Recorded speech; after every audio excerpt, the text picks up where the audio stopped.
Oiê! Nesse vídeo eu e meu parceiro Samuel Cunha da Biologia queremos deixar possibilidades de cobrança do vestibular a respeito desse assunto tão importante que é a pandemia do novo coronavírus. Solta a vinheta!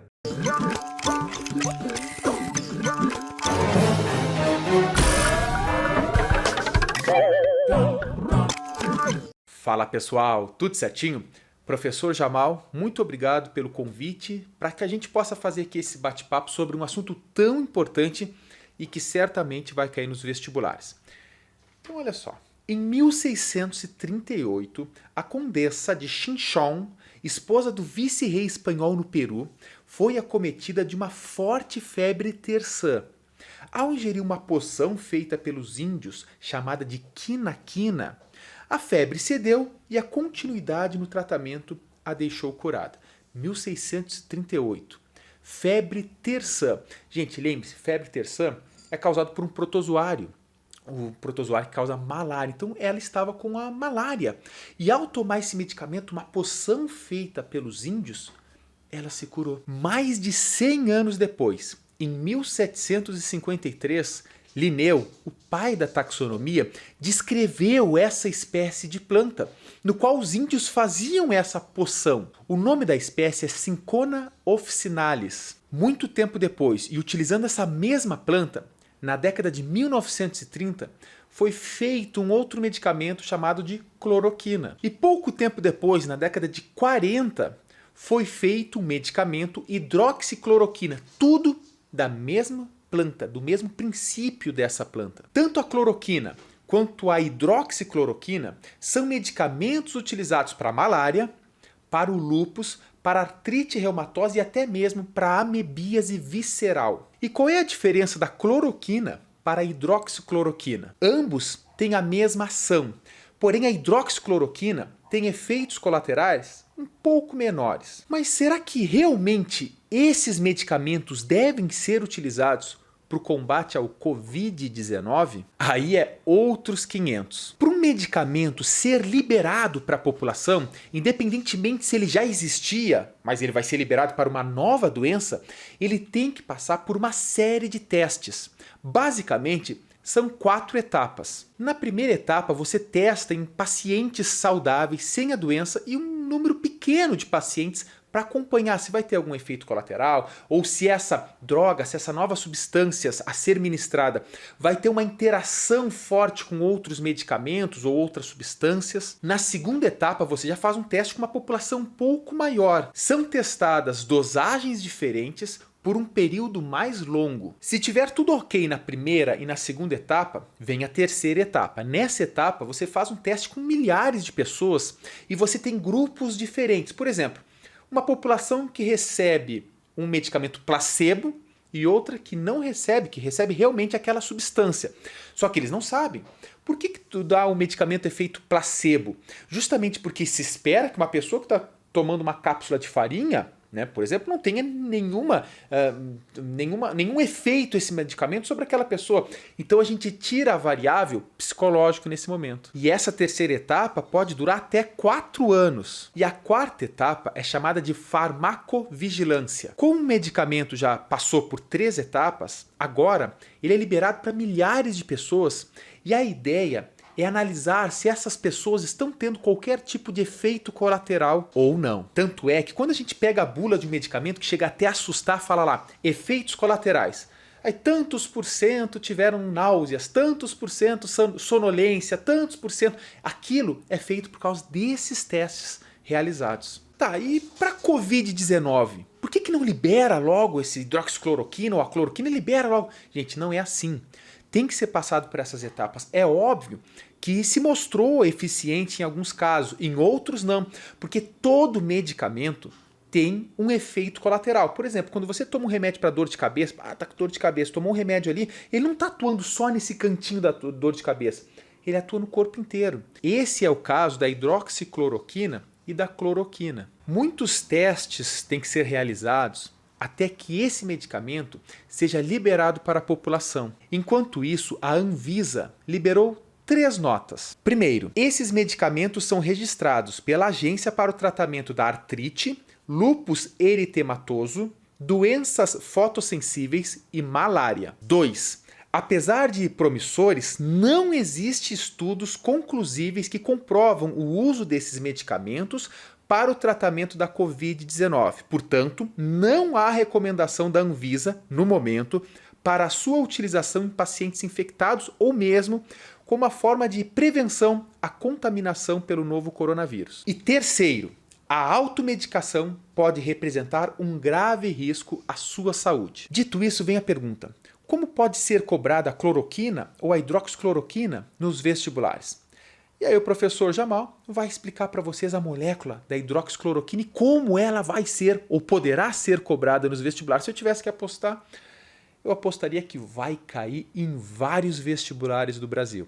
Então, professor Jamal, nos explica aí. Como é que vai ser?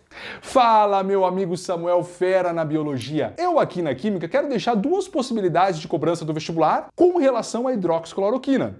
Olha só, aliás, hidroxicloroquina, molécula desse tamanho, não precisa decorar. Beleza? O vestibular vai fornecer na prova e vai fazer uma cobrança ou outra sobre ela. As minhas duas apostas são essas, olha só. Primeira, reconhecimento de funções orgânicas. Será que aqui eu tenho uma amina, uma amida, um ácido carboxílico, uma cetona? Isso o Enem já cobrou várias vezes. Segunda, as hibridizações dos carbonos. É aquela parte na química que você pega um carbono e fala se ele é sp3, sp2, sp. Então vamos começar? Vamos lá no canto da cadeia, vamos começar por funções orgânicas, combinado? Ali no cantinho você tem um cloro ligado num composto orgânico. Aliás, numa cadeia aromática. Professor, qual que é o nome dessa função aí?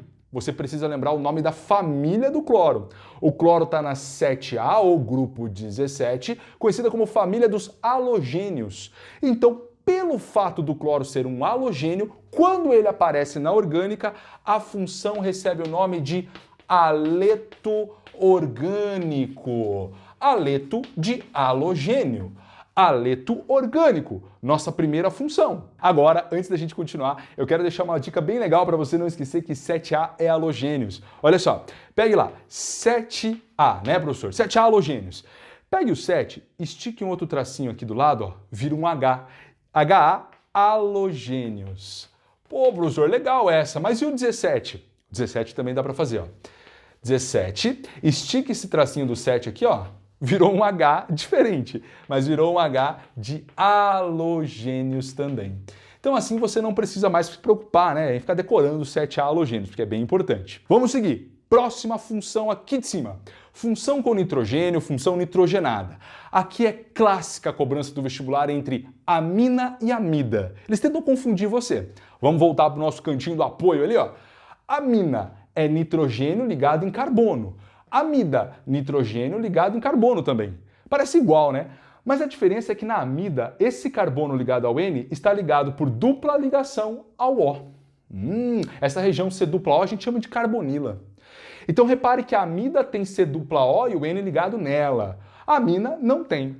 Aqui eu quero deixar uma brincadeirinha do bem para você não se confundir mais. A amida tem o oxigênio, correto? Você vai pensar nesse oxigênio como uma bola. Então, a amida tem bola. A amina não tem bola. Ok? É uma dica bacana para você não se confundir entre amina e amida. Vamos lá? Nitrogênio ligado em carbono sem dupla O. Nitrogênio ligado em carbono sem dupla O. Você tem que olhar todos os carbonos ligados ao N. Bom, então aqui, Jamal, eu tenho uma amina. Muito bom, você tem uma amina ali. É uma amina e algo a mais, inclusive. Vamos um pouquinho mais. Esse nitrogênio está ligado em 2 carbonos. Pelo fato dele estar ligado em 2 carbonos, a sua amina é chamada secundária. Secundária, N ligado em 2 carbonos. Então aqui a gente coloca amina secundária. Professor, tem outra amina? Tem. Olha aqui, nitrogênio ligado em carbono sem dupla O. Nitrogênio ligado em carbono sem dupla O. Nitrogênio ligado em carbono sem dupla O. Mais uma amina, muito bom. Mais uma amina eu tenho aqui. Esse N está ligado em 1, 2, 3 carbonos, então você tem uma amina terciária nessa região. Professor, achei outra amina. Aqui, ó. Cuidado. Essa é uma região que pode ser bem explorada pelo vestibular, se ele quiser levantar um pouquinho o nível da questão, inclusive te confundir mais um pouco entre amina, amida, que cuidado. Parece amina, né? Ó, nitrogênio ligado em carbono sem dupla O, nitrogênio ligado em carbono sem dupla O. Mas a diferença é que esse N faz uma dupla ligação com carbono. Quando o N faz uma dupla com carbono, é uma função um pouco mais específica no mundo da orgânica. É uma função chamada imina. Imina. Cuidado ali naquela região, porque a rigor eu não posso falar que é uma amina, tá bom? Muito cuidado ali. Professor, acabamos as funções? Não, não acabamos. Tem aqui um grupamento OH. Aliás, esse grupo OH a gente chama de hidroxila. E é em função desse nome hidroxila que aparece esse pedacinho hidroxi no nome da cloroquina. Inclusive é a diferença da hidroxicloroquina para a cloroquina que o Samuel citou. A cloroquina não tem a hidroxila. Ela acaba aqui, ó, aqui nesse carbono. Tá aparecendo uma imagem para você visualizar isso melhor. Já a hidroxicloroquina vai ter o grupamento hidroxila. Tudo bem? É uma diferença importante ali, caso o vestibular explore, você já sabe. Tem OH, a hidroxicloroquina, a cloroquina não. Professor, mas qual é a função aí? Boa, vamos lá. Hidroxila presa num carbono saturado, carbono que só faz ligações simples. É só você falar assim, ó, saturado, simples. Puxa esse S aí. Tá, e qual é essa função? Hidroxila em carbono saturado é a função álcool. E esse carbono aqui é primário, porque está ligado em um carbono só. Então esse álcool pode ser chamado de álcool primário. Essas são as funções presentes então na hidroxicloroquina. Essa é a primeira sugestão, o primeiro palpite do Jamal. Vamos para o segundo? Hibridizações. Para você que esqueceu, eu vou trabalhar a hibridação ou hibridização como uma classificação que o carbono recebe em função do jeito, da maneira com que ele faz as suas 4 ligações. Eu gravei um vídeo no meu canal, que eu passo uma dica que eu vou fazer aqui também, mas nesse vídeo tem um link, se você quiser, com toda a teoria por trás de hibridização, que é bem bacana. Vale a pena se você é aluno, por exemplo, de um curso mais difícil, como medicina. Vale a pena olhar a teoria. Vamos lá? Bom, se o carbono fizer as 4 ligações assim, 4 ligações simples, a gente chama de sp3. Se ele fizer uma dupla, sp2. Tripla ou 2 duplas, sp. Repare, você que esqueceu desse assunto, que o que muda é o númerozinho em cima da letra P. 3, 2, 1, 1 a gente não fala, 1 a gente não escreve. Para você lembrar do númerozinho, eu vou pedir uma gentileza, use 4 dedos da sua mão. Por que 4 dedos? Porque o carbono faz 4 ligações. Você vai posicionar os seus dedos do jeito que as ligações estão. E o númerozinho em cima da letra P, você vai contar os espaços entre os dedos. Repare, 4 ligações afastadas, simples. 4 dedos afastados, conte os espaços entre eles. 1, 2, 3. sp3. Carbono que faz uma dupla. Junte 2 dedos, tá aqui a dupla. 1, 2. sp2. Carbono que faz uma tripla. Junte 3 dedos. Foi. Um espacinho. sp1, que a gente não escreve nem fala. sp. E 2 duplas. Eu não consigo, vou precisar de uma ajuda. 2 duplas. Um espaço. sp1, vai. sp. E como que o vestibular vai cobrar isso, Jamal? Olha, uma das maneiras é ele especificar um carbono, por exemplo esse aqui, e perguntar se é sp3, sp2, sp. Esse carbono faz 1, 2, 3, 4 simples. Carbono que faz 4 simples, você acabou de ver, é sp3. Jamal, tem outro. Vamos fazer esse aqui, ó. Esse carbono faz dupla. Carbono que faz dupla é carbono sp2. sp2. Combinado? Então, essa é uma possibilidade. A segunda seria mais trabalhosa, seria o vestibular perguntar o total de sp3, sp2 e sp que tem na cadeia. Daí não tem jeito, você vai ter que fazer carbono por carbono até descobrir esse total de sp3 e sp2. Olha, brincadeiras à parte, aliás eu faço essas brincadeiras para tirar a decoreba de alguns pontos da química. Sempre que eu puder deixar a química mais leve para você, eu vou fazer isso, o Samuel também na biologia no canal dele. Mas brincadeiras à parte, nós estamos passando por um momento muito preocupante, muito tenso, né? Mas nós estamos passando por um momento também de muitas notícias. A gente recebe notícia toda hora da TV, do celular, do computador, enfim, é notícia toda hora sobre o coronavírus. O nosso pedido é sobre essas notícias. Cheque a fonte. Veja se é verdadeiro ou não. Por 2 motivos. O primeiro você já sabe. Se a gente fica passando notícias sem se preocupar se são corretas, verdadeiras ou não, a gente não está contribuindo muito para esse momento melhorar, né? Pelo contrário, provavelmente para o momento piorar. Ficar mais tenso. O segundo, olha só, tem a ver com vestibular. É muito simples. Se a gente não se preocupa com a fonte, se a gente não se preocupa com a origem da notícia, a gente pode estar lendo ou estudando por algo ou algo errado. E aí eu vou reproduzir algo errado no vestibular. Eu vou escrever algo errado numa redação. Por isso a importância de checar a fonte. Como professores ligados à ciência, a gente tem que fazer esse pedido para você que viu essa aula. Aliás, essa aula é uma singela contribuição minha e do Samuel, pensando nesse assunto, como ele pode ser cobrado no vestibular. Espero que você tenha gostado da aula. Se você gostou, deixa o seu gostei, se inscreva no canal. Aliás, se inscreva no canal do Samuel, também tem um link ali embaixo para você se inscrever, um canal bem bacana de biologia. A gente vai continuar nessa parceria, eu e ele, tá? Vamos gravar mais vídeos de química e biologia. E força, força porque esse momento vai passar. Ele vai passar, o vestibular vai chegar e a sua aprovação também.